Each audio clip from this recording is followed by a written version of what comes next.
ሰላም ጤና ይስጥልኝ ውድ ተመልካቾቻችን ሳምንታዊው የጋዜጠኝነት ውድድር ተጀምሯል። ዛሬ ደግሞ በአዲስ ምዕራፍ ከተወዳዳሪዎች ጋር ተገናኝተናል። በዚህ ምዕራፍ ደግሞ ባለፉት ሳምንታቶች በተመለከታችሁት መንገድ አድዋን ተመልክተዋል። የአድዋ ሙዚየምን ፒያሳ የሚገኘውን እሱን እያንዳንዱ በየራሳቸው መልክ በየራሳቸው ከለር ይዘግቡልናል። በመሆኑ የዛሬው ውድድር ስለ አድዋ እያወሳን እየተነጋገርን ቆይታ እናደርጋለን።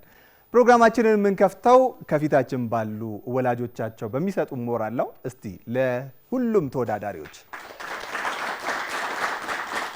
በቀጥታ ወደ ውድድራችን እንሂድ። በዋይኤ 28 ወደ ተወከለው ተወዳዳሪ ወይም ወደ ተወከለችው ተወዳዳሪ ይሆናል ዮርዳኖስ ሳሙኤልን እያጨበጨበን ጋብዛታለን።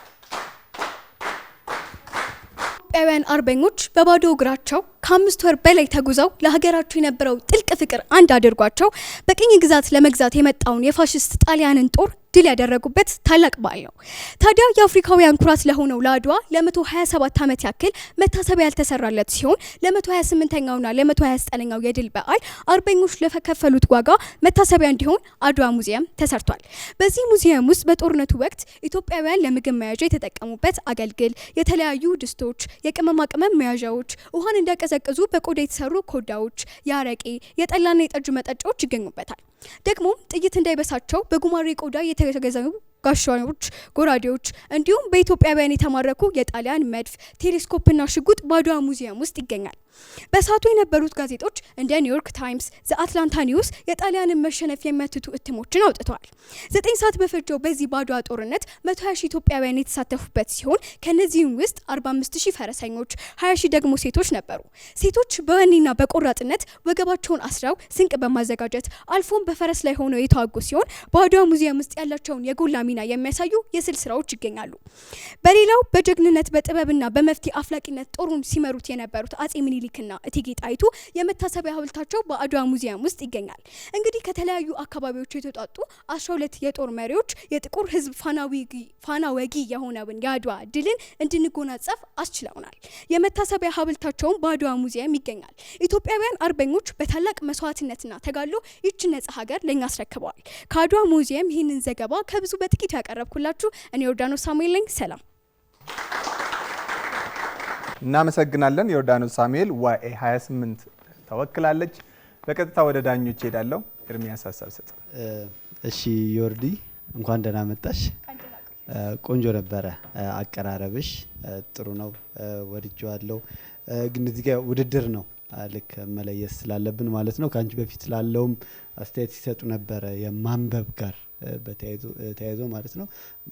ማስታወሻ መያዝ ምንም ጥያቄና መልስ የለውም፣ የሚያስፈልግ ነገር ነው። ግን አስፈላጊ ነገሮች ላይ ነው ትኩረት የምናደርገው። ማስታወሻ ምን ይዘው አሁንም ደግሜ ላለው ላንቺም እንዲጠቅምሽ ስም፣ ቁጥር ከዚህ ጋር የተያዙ ነገሮች የውጭ ሀገር ስሞች ሊሆኑ ይችላሉ። ልንረሳቸው የማይገቡ ነገሮችን በነጥብ ልንይዝ እንላለን። አሁን አንቺ ቦታ ተቀያየራችሁ እንጂ እናንተሽ ቦታ ጋር ነበርሽ ማለት ነው። እያነበብሽ ነበረ ንባቡን፣ እሱን ነው ያየሁትኝ። ሌላው መረጃዎቹ አንዱ እዚህ ጋር በጣም እኔ ሲሰጥ እንደውም ፈጠራ የሚሉት ነገር ነው ትኩረት እየሰጡ ያሉት። አንድ ነገር እናያለን፣ የምናየውን ነገር የምንገልጽበት አገላለጻችን የራሱ አለ። አንዳንዴ በጣም ዲቴል ነገሮችንም አያለው። ግን በጣም አሪፍ ነው አቀራረብሽ፣ በራስ መተማመንሽ፣ አለባበስሽም በጣም ቆንጆ ነው። ውድድር መሆኑን ግምት ውስጥ አስገብቼ ማለት ነው። በጣም ጥሩ። ስለዚህ ዳኞች ነጥብ ካዘጋጃችሁ ማየት እንችላለን።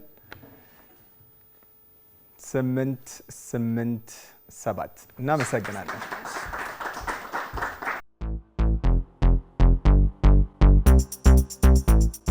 ውድድሩ አሪፍ ነበረ። ጥሩ ትምህርት አግኝቼበታለሁ። ከዚህም ደግሞ ለወደፊቱ በጣም አስተማሪ የሆነ ነገር አይቼበታለሁ። ዘገባ ሲደረግ ደግሞ ሙሉን ነገር ማንበብ እንደሌለብን፣ ቁጥሮቹን በደንብ እና ሊጠፋ ይችላሉ የሚባሉትን ቃላቶች ላይ በደንብ ትኩረት ማድረግ እንዳለብን አይቻለሁ። በጣም ደስ የሚል ቆይታ ነበር። አመሰግናለሁ። ውድድራችን እንዲህ እያለ እየቀጠለ ይገኛል። በቀጥታ ወደ ቀጣይ ተወዳዳሪያችን ነው የምናልፈው። ቀጣይ ተወዳዳሪያችን የምትሆነው በዋይኤ 15 የተወከለችው አሜን ዳዊት ነች። እያጨበጨበን ወደ መድረክ። ሰላም ልጆች እንዲናችሁ ዛሬ ደግሞ አድዋ ድል ሙዚየም ተገኝተናል። ለዛ ጉብኝ እናደርጋለን። አብራችሁን ቆዩ። የዛሬ 129 ዓመታት በፊት በአድዋ ጦርነት የጣሊያን ህዝቦችን የከሸፈበት ዕለት ነው። የምንገኘው በ5 ሄክታር ላይ ያረፈው የአድዋ ድል መታሰቢያ ላይ ነው። እዚያ አድዋን የሚያስታውሱ ብዙ ነገሮች አሉ። ሁሉም ነገር ቀስ እያለን የምንመለከት ይሆናል። አብራችሁን ቆዩ እና እንደ አጋጣሚ 00 የሚል ሰምታችሁ ከሆነ ለመላ ኢትዮጵያውያን መነሻ ስፍራ ተደርጎ የሚወሰደው ይህ ቦታ ነው። ከጥቅምት እስከ የካቲት ከየአቅጣጫው ተሰባስበው የነበረበትን ታሪክ ይነግረናል። የአድዋ ድል ሙዚየም ከሚሰጣቸው ጥቅሞች ውስጥ አንዱ ታሪክን ለማስታወስ ነው። እዚህ እኔ ቆንኩበት ቦታ እቴጌ ጣይቱ ብጡል አጼ ሚኒሊክ ሐውልት ተሰርቶላቸዋል። አጼ ሚኒሊክ ህዝቡና ኢትዮጵያውያኑን እንዲሁም ጦሩን በመምራት ትልቅ ሚና የተጫወቱ ናቸው። እቴጌ ጣይቱ ብጡልም ከእሳቸው ጋር በመሆን ጦሩን መርተዋል። በሌላ በኩል ደግሞ 12 የጦር መሪዎች ሐውልት ተሰርቶላቸዋል። በየቦታው ትልቅ ድልን ያስመዘገቡና መስዋዕት የሆኑ ናቸው። ከነዚህም መካከል ፊት አውራሪ ገበያው ጋቦ ግርሙ ወይም አባጎራ አሉ። የምታስታውሳቸው ከሆነ ገበያው ሲሞት ተተካ ባልቻ መድፍ አገላባጭ ብቻ ለብቻ የተባለላቸው ለነዚህ ድንቅ የሆኑ ታላቅ የጦር መሪ ነው። ከሳቸው ቀጥሎ ደግሞ ልዑል ራስ መኮንን ወልደ ሚካኤል ጉዲሳ ወይም አባቃኛው አሉ። እሳቸውም የንጉስ ኃይለ ሥላሴ አባት ናቸው። ከሳቸው ቀጥሎ ደግሞ ንጉስ ተክለ ሃይማኖት ተሰሚ ጎሹ ወይም አባጠና አሉ። ለሌሎቹም እንዲሁ ሐውልት ተሰርቶላቸዋል። እነርሱን ግን እናንተ እንድትጎበኙት ጋብዛለሁ። እስካሁን ድረስ ከመላው የቲቪ ልጆች ዓለም ፕሮግራም ባልደረቦቼ ጋር በመሆን ፕሮግራሙን በመምራት አብሬያችሁ ቆየሁት። እኔ አሜን ዴዊስ ነበርኩ። መልካም ቆይታ። እናመሰግናለን አሜን ዳዊትን። በቀጥታ ወደ ዳኞች ሀሳብ ነው የምንሄደው። በጣም ጎበዝ ነሽ። በጣም ሀሳብሽን የምትገልጽበት መንገድ ደስ ይላል። አንቺ ጋር ደግሞ ያየሁት ነገር በሀሳብ መረጣ ላይ 00 ማንም አላነሳትም ነበር። 00 ኪሎ ሜትር መነሻ መሆኑን እሱን አዲስ መረጃ ነገርሽን። አንዱ ዜና ምንድነው አዲስ መረጃ መሆኑ አይደለ? እሱን በደንብ ነግረሽናል። ከዛ ውጪ አቀራረብሽ ሀሳብሽን የምትገልጭበት መንገድ በጣም በጣም በጣም በጣም አሪፍ ነው። በቃ በርቺ። በጣም ጥሩ ደግበሻ ሚኒ በጣም ጥሩ እናመሰግናለን። ወደ ዳኞች ውጤት እንሄዳለን። ዳኞች ውጤት ያሳዩኛል። 9-9-10 እናመሰግናለን።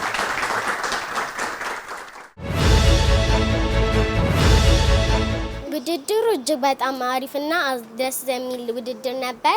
የሰጡኝም 9-9-10 ነው። ከሁሉም ውጤቶቼ ያወደድኩት ውጤቴ ይሄ ነው እና በጣም ደስ ብሎኛል በዚህኛው ውጤት። ዳኞቹ በጣም ጎበዝ ነች፣ በዚሁ ቀጢ እድግብልኝ ብለውኛል። እሺ አሁን በመጀመሪያ ወደዚህ ውድድር ሊገባ አሁን ትንሽ ከኔ በፊት ጥቂት ሰዎች ናቸው የቀሩት። ስለዚህ አሁን በእርግጥ ትንሽ የፍርሃት ስሜት እየተሰማኝ ነው፣ ግን ማለት በጣም የቻልኩትን አቅም አሟጥጬ ጥሩ ውጤት ለማምጣት እሞክራለሁ። ስወጣ እንገናኝ፣ ውጤቴን እነግራችኋለሁ። የቀጣይ ተወዳዳሪያችን የሚሆነው በዋኤ 26 የተወከለ ተወዳዳሪያችን ነው። ይትባረክ ነጋሽን እያጨበጨብን ወደ መድረክ።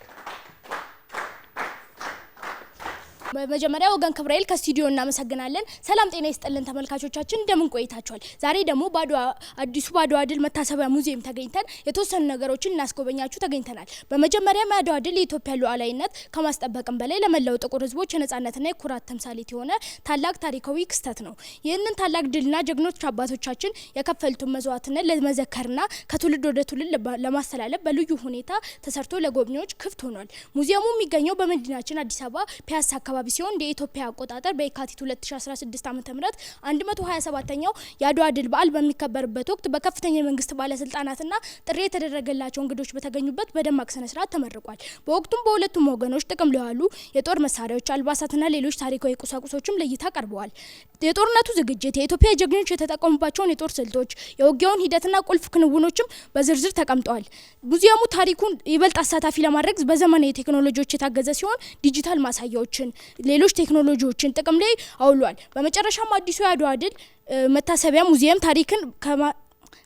ታሪክን ከመዘከሩም ባለፈ ለትምህርት፣ ለምርምር፣ ለሀገራዊ አንድነትና ለቱሪዝም ልማት ከፍተኛ አስተዋጽኦ የሚያበረክት ዘመናዊ ተቋም ነው። የአድዋ ድል መንፈስን በህያውነት እየጠበቀ ለትውልድ የሚያሻግር ታሪካዊ ሀብት ነው። ሙዚየሙን መጎብኘት እያንዳንዱ ኢትዮጵያዊና እንዲሁም ህጻናት ሊያደርጉት የሚገባ ተግባር ነው። ከአድዋ 00 ይትባረክ ነጋሽ ነበርኩ። ወደ ስቱዲዮ ልመልሳችሁ። እናመሰግናለን ይትባረክ ነጋሽ ከአድዋ ሙዚየም። በቀጥታ ወደ ዳኞች ነው የሚሄደው። ዳኝነቱን ደግሞ ለኤርሚ ይሰጣለን። እሺ እንደምን ነህ ይትባረክ? የስንተኛ ክፍል ተማሪ ነህ? የስድስተኛ ክፍል ተማሪ። እኔ ከአምስተኛ ክፍል አራተኛ ክፍል ጀምሮ ነው ሚኒ ሚዲያ የሚባለውን ነገር የመጣሁት። ሚኒ ሚዲያ ትሳተፋለህ? አዎ ያስታውቃል። 15 ደቂቃ እረፍቷ እንዳታልቅ ቶሎ ቶሎ ብለህ መረጃዎችን ሙዚቃዎችን ምናምን የምንለው በጣም አሪፍ ነገር ነው።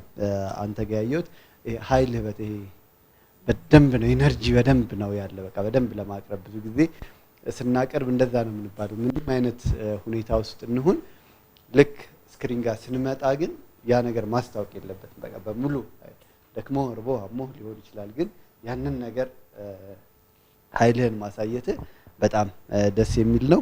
ካንተ በፊት ለነበሩ ልጆች ስንል የነበረው ከወረቀት አጠቃቀም ጋርና ከአይን አይ ኮንታክት የምንለው ጋር ነው። ምክንያቱም የቴሌቪዥን ተመልካቾቻችን በየቤታቸው ሄደን ነው የምንነግራቸው። ሰው እንኳን ሲያወራ ሌላ ቦታ እያየ ካወራ ሙሉ ለሙሉ ሀሳቡን አትረዳም ወይም ሀሳብ ይሰረቃልና ያንን ነገር ማስተካከል ማሻሻል አለብህ። 787 እናመሰግናለን። በጣም ጥሩ።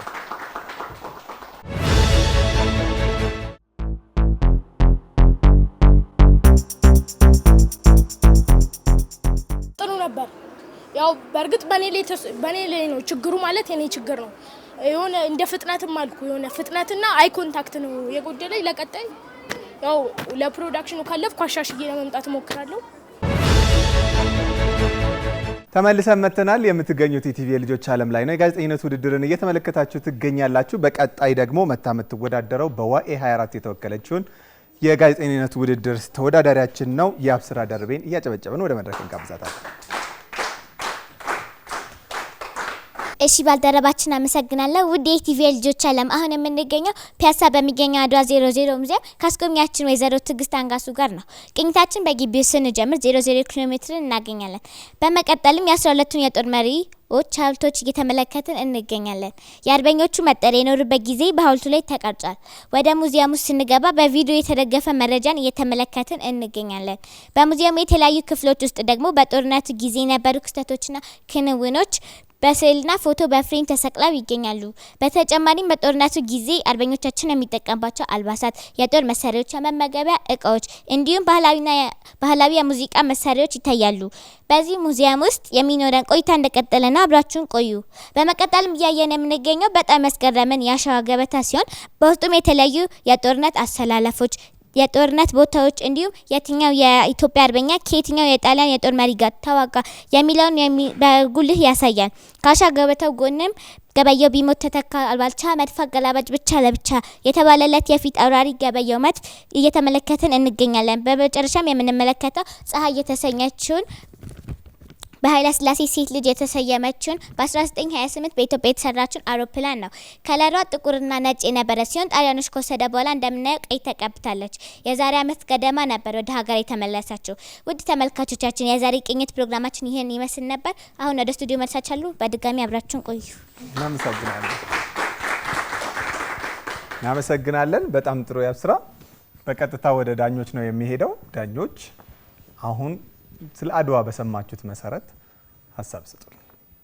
አንተ ነህ ነው የአብስራ ስንተኛ ክፍል ነሽ?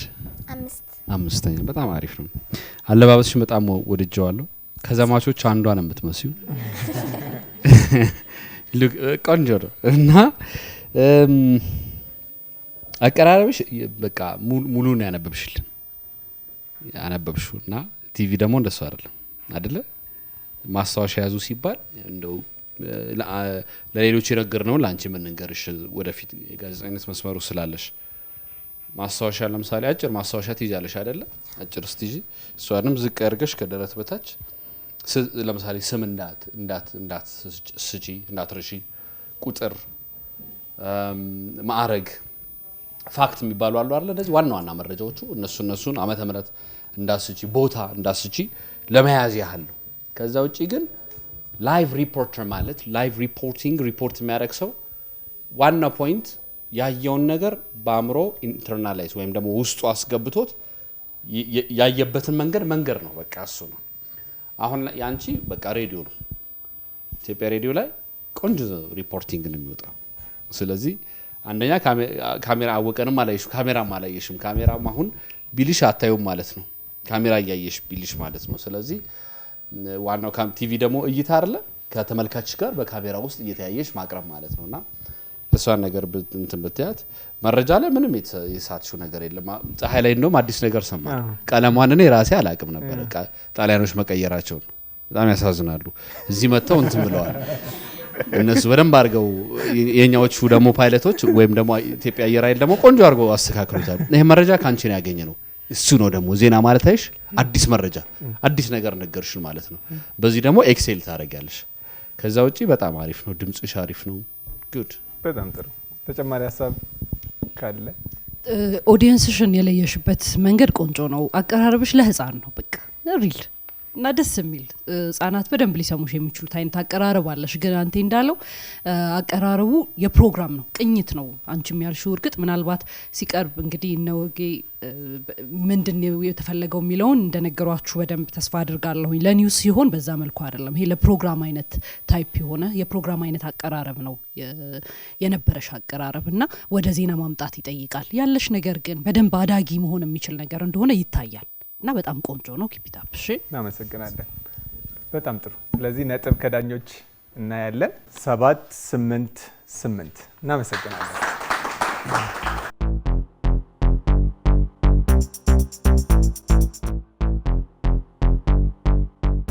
የዳኞች አስተያየት ጥሩ ነበር።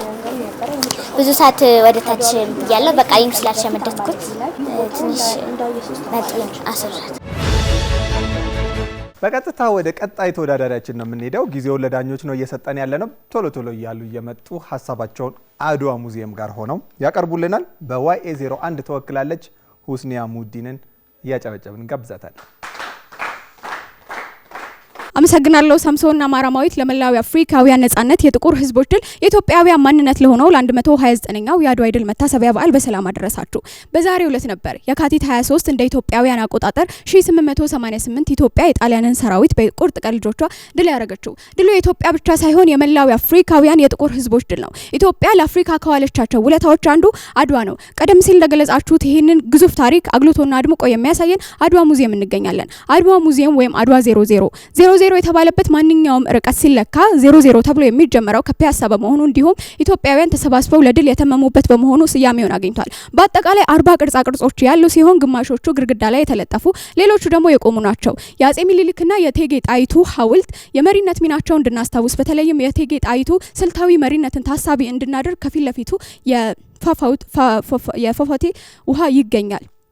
ሌላው ደግሞ በየመስኩ መስዋዕትነት እየከፈሉ ድል ያስመዘገቡ 12 የጦር ጀነራሎችም ታሳቢ ሐውልት ተደርጓል። በኢትዮጵያ የጦርነት ታሪክ ላይ ትልቅ ቦታ የሚሰጣቸው ፈረስና ፈረሰኞችንም እንዲሁ ታሳቢ በማድረግ 45000 ፈረሰኞች እንዳሉ ይታወቃል። እነሱንም ታሳቢ በማድረግ ሐውልቶች ቆሟል። የሴቶች ሚና በባድዋ ጦርነት ላይ መስከ ብዙ እንደሆነ ይታወቃል። ይህንንም ለመዘከር የተለያዩ ፎቶግራፎች ይገኛሉ። በአጠቃላይ የጦርነት መሳሪያዎች ይጠቀሙባቸው የነበሩ ቁሳቁሶችም በአድዋ ሙዚየም ይገኛል። እንግዲህ ዛሬ በበዓሉ ዕለት በዙሪያ እንደምትመለከቱት ብዙ ጎብኚዎች ይገኛሉ። ከውጭ የመጡም የውጭ ሀገር ጎብኚዎች ይገኛሉ ማለት ነው። ያነጋገርናቸው ጎብኚዎች በተለይም እናቶች ለልጆቻቸው ታሪክን በቀላሉ እንዲያስተላልፉ እንደረዳቸው ገልጸውልናል። በአጠቃላይ አድዋ ሙዚየም ከቅርጻ ቅርጽ ስብስብነት ባለፈ የኢትዮጵያዊ አንድነትን ምስክር የሚሆን ሕያው ምስክርነትን የሚሰጥ ቦታ ነው። በእኔ በኩል የነበረኝ መረጃ ይህን ይመስል ነበር። ከቦታው ሁስኒያ ሙዲን ነበርኩኝ። አመሰግናለሁ። በጣም ጥሩ እናመሰግናለን ሁስኒያ ሙዲን ከቦታው ላቀረበችልን ዘገባ። በቀጥታ ለዳኞች ነው። በጣም አሪፍ ነው። በጣም የሚገርም ነው። አለባበስ ላይ ምን አየው? የአከባበሩ ላይ ከአከባበሩ ወጣ ሪፖርት እንደምታደርግ ማሳያው አንዱ ስካርፍ ነው። ኦኬ ወደ ፓርት ኦፍ ዳት ምንድነው የዛ አንድ አካል ነበርሽ ማሳያ ነውና እሱ አንድ ይሄን አስቦ ተዘጋጅቶ እንደዚህ አድርጎ መምጣት በራሱ በጣም ብስለት ነው። ሁለተኛ መረጃዎቿን ያጠናከረችበት መንገድ በጣም አሪፍ ነው። እንግዲህ ዳይሬክተሩ በጣም በቃ ባለሽ ጊዜ ተጠቀሚ እንዳላት ያስታውቃል። በጣም ሰዓቷን ምጥን አድርጋ ነው የገለጸችበትና በኔ በኩል በጣም አሪፍ ነው። ያው ምን ይባላል አክሴፕትድ በጣም ቆንጆ ነው። ስኒያ የምጨምረው ነገር የለም። ሁሉም ቆንጆ ነገር ወስጄ ነገር ጥሩ ቦታ እንዳገኝሽ በጋዜጠኝነቱ ማለት ነው። ሁለት ነገር ብቻ ላንሳ። ባለን ሰዓት ውስጥ ሳንቸኩል መናገር እንችላለን። የቃላት መደፍጠጥ የሚመጣው ከችኮላችን ነው። ይገባኛል ያለው ነገር ትንሽ ስሜትን ነርቨስ የመሆን ምናምን ሊያመጣ ይችላል። ግን ረጋ ብሎ ስንናገር ቃላት አንደፈጥጥም። ስለዚህ ትንሽ ብቻ ብዙ አይደለም። እሺ ስትናገሪያቸው ፈጠን የምትያትን ነገር ያዝ አልበቅ በጣም ፐርፌክት። ሌላኛው ወደ ኋላ ወደፊት ነው ሪትምሽ። አንድ ወደ ኋላ አንድ ወደፊት አንድ ወደ ኋላ አንድ ወደፊት። ሁለት ነገሮች አሉ። ካሜራ ላይ ስቴብል ከሆንሽ አወቀ ካሜራማናችን ወደፊት እንግዲህ ስራው ላይ ስትገቡ ይነግሯችኋል። ከተወዛወዛችሁ ስቴብል ከሆነ ካሜራው ትክክል አይመጣም። ስለዚህ በቆምሽበት መቀጠል አንደኛው ነው። አይ እየተወዛወዝኩ ወይም እየተንቀሳቀስኩ እነጋገራለሁ ምት ደግሞ የግድ ካሜራ ሊከተልሽ ይገባል። ስለዚህ ከሁለት አንዱን መምረጥ ነው ያለብን ማለት ነው። ወደፊት ወደ ኋላውን እንቅስቃሴውን መተወርግት ማለት እሱ። ከዛ ውጪ አንደኛ ነው። ሁሉም የታሪክ ፍሰቱ፣ አለባበስሽ፣ ናሬት ያረክሽበት መንገድ ሁሉም ቆንጆ ነው። በጣም ጥሩ 999 እናመሰግናለን። በቀጥታ ወደ ቀጣይ ተወዳዳሪያችን እንሄዳለን። ቀጣይ ተወዳዳሪያችን ዋኤ05 መክሊት ግዛቸውን እያጨበጨብን ወደዚህ እንጋብዛታለን። ሰላም ጤና ይስጥልን ተመልካቾቻችን፣ እንደምን ቆይታችኋል? ከኢቲቪ የልጆች ዓለም በቀጥታ ስርጭታችን ወደ እናንተ እያደረስን ያለነው ይህ የእናስጎብኛችሁ ዝግጅታችን ነው።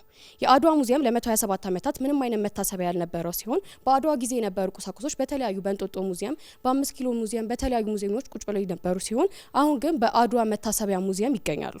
በአድዋ ጦርነት 120 ሺህ አርበኞች ተሳትፏል። ከነሱ መካከልም 45 ሺዎቹ የፈረሰኞች የነበሩ ሲሆን ለጦርነቱ መሳካትም ትልቁን አስተዋጽኦ ተሳትፏል። ሌላው ለጦርነቱ መሳካት የሴት ዘማቾች ናቸው። ጥይት በቀሚሳቸው ቋጥረው ለአርበኞች በማቀበል ምግብ በመስራት ቁስለኞች በማከም እንዲሁም በመዋጋት ተሳትፈዋል። እቴጌ ጣይቱና የሚኒሊክ የ12ቱ የጦር መሪዎች የፈረሰኞች ሐውልት በመግቢያ በር ላይ ይገኛሉ። ነጋሪት፣ ጎራዴዎች፣ ጠመንጃዎች፣ የውሃና የምግብ ቅመም መያዣዎችን በአድዋ ሙዚየም መታሰቢያ ውስጥ ይገኛሉ። ይህ የአድዋ ታሪካችን ከምንም በላይ ነጻነታችንን፣ ጀግንነታችንን እንዲሁም ጥቁር አፍሪካውያን በሀያልና በነጭ ሀገር መገዛት እንደማትችል ብቻ ያሳየ ሲሆን በዘር በሃይማኖት፣ በቀለም፣ በብሔር ሳንለያይ ፍቅርንና አንድነትን ለዓለም ያሳየንበት የድል ታሪካችን ነው። ይህንን ማንነታችሁን፣ ኩራታችሁን፣ ጀግንነታችሁን ኑና አድዋ ሙዚየም ጎብኙ ላለው የቀጥታ ስርጭቱን እየመራው አብሬያችሁ ቆይታ ያደረኩት እኔ መክሊት ግዛቸው ከመላይ ቴክኒሻል ባለሙያዎች ጋር ነበርኩ። መልካም ጊዜ። እናመሰግናለን መክሊት ግዛቸው።